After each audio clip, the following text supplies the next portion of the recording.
Hello, all, welcome back to my channel. Today we have a classic Just No Mill saga featuring the infamous R.op battles an overbearing mother-in-law and an attempted upstaging at her own wedding. So grab your snacks and let's get into the video. My sister's mill thinks she's my mill. Hello everyone, I have been quietly lurking on this site for a while, and man has it been an eye-opener. I hope it's okay to post this here, since this isn't directly about my mill but my sister's mill, though she seems to think that makes her my mill as well. If not, please let me know. I want to vent about my sister's mill, who is entirely too involved in my life. This will be a little long, cause I want it to be understood how nuts this lady is and I need to give background info. To start, I am married to an amazing man, whose parents are extreme JUSTYESILs. Seriously, I could not adore his parents more than I already do. My own parents are also mostly JUSTYES with a little Beck moments here and there, but it was never a problem. The dark blip in our happy family is my sister's mill.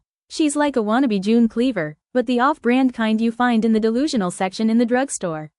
She ovies the idea of having one of those big Hallmark movie families where an entire extended family spend every holiday together and the family just grows as each of her kids get married. Whereas that idea seems harmless enough, she wants it to a sort of insane degree.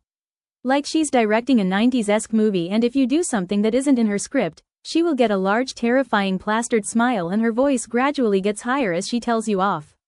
I honestly never met anyone with that mentality in my life.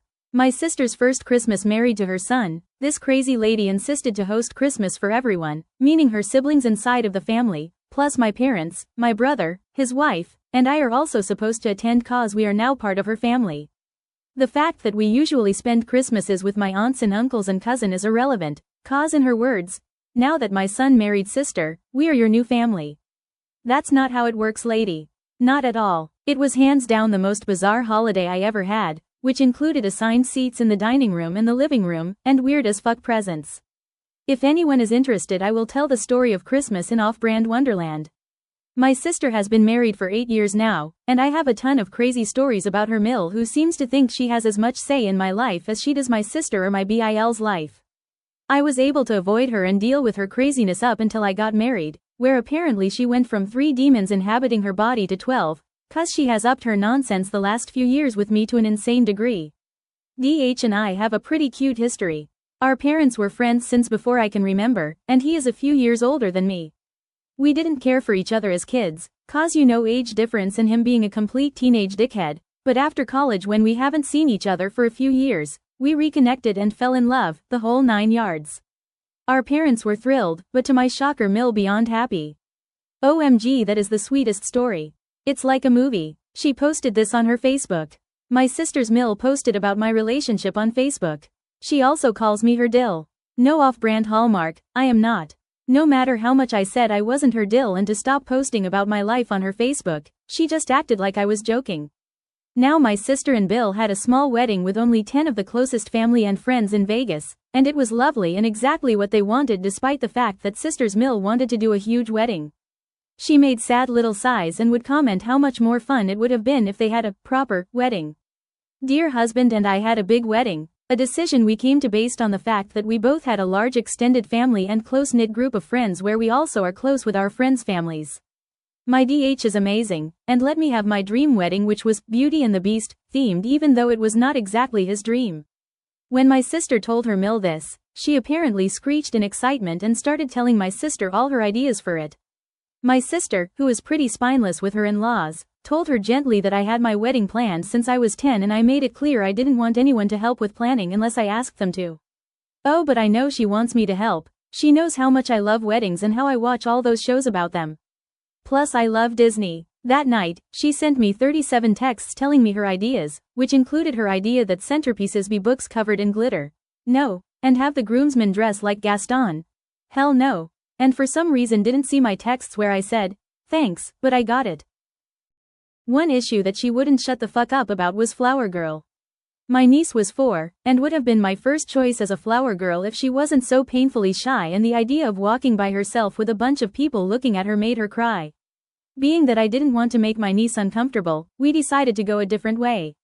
I have 2 dogs who I love more than anything, and we decided that my best friend's boys would walk the 2 dogs down the aisle, and both dogs would have little baskets with holes strapped onto their backs that would release flowers as they walked. Everyone loved the idea except, you guessed it, Sisters Mill. How could you choose your dogs over niece? What will people say? This isn't how it's supposed to be. She shrieked that last part to me so many times that I seriously considered just making her a laminated sign of, this isn't how it's supposed to be. So she can just wave it around and save her voice. I went as far as getting the paper laminated before my sister saw it and begged me not to cause more trouble. She made an ass of herself at my wedding shower, which is a whole story on its own, but the real kicker was my wedding, specifically during the father-daughter dance. My dad and I love the song, La Vie en Rose, since I was a little girl, and chose that as our song. A cute thing we had decided to do is toward the end of the song was to bring in my mom as a surprise so the three of us danced together. Now I didn't see this part, but I heard about it later on. Apparently once we brought my mom into the song, Sisters Mill tried to rush toward us to join in too.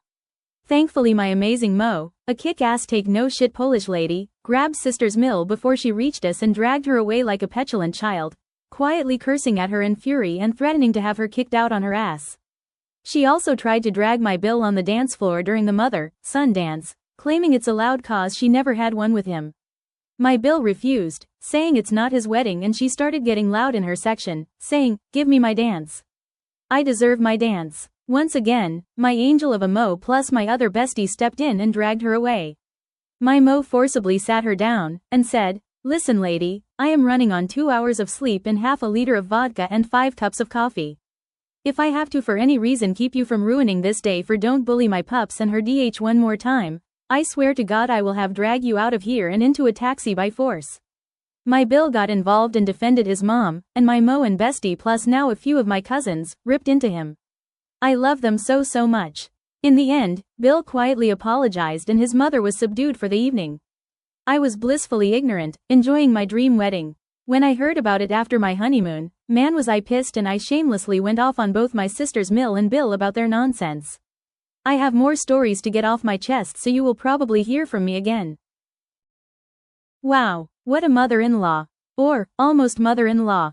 The level of main character energy in someone else's life is honestly kind of breathtaking. Claiming an entire extended family at Christmas. Rebranding herself as an extra daughter-in-law collector on Facebook. Trying to rewrite a wedding that wasn't hers. And then physically attempting to insert herself into dances that had absolutely nothing to do with her. That's not just overstepping, that's auditioning for a role no one offered you. What really stands out here isn't just the chaos, it's the entitlement. The belief that proximity equals authority. That because her son married into a family, she somehow gained creative control over it. And yet, despite all of it, the wedding still happened exactly how it was meant to. The dogs walked. The dance stayed sacred. The boundaries, even if enforced by a sleep-deprived maid of honor running on vodka and caffeine, held. And that's the takeaway. You can't control someone else's delusion. But you can control who gets access to your moments. If this was just chapter 1, I have a feeling the rest of this saga only escalates from here. So let me know, would you have handled it differently? Let me know in the comments below. Don't forget to like, comment and subscribe.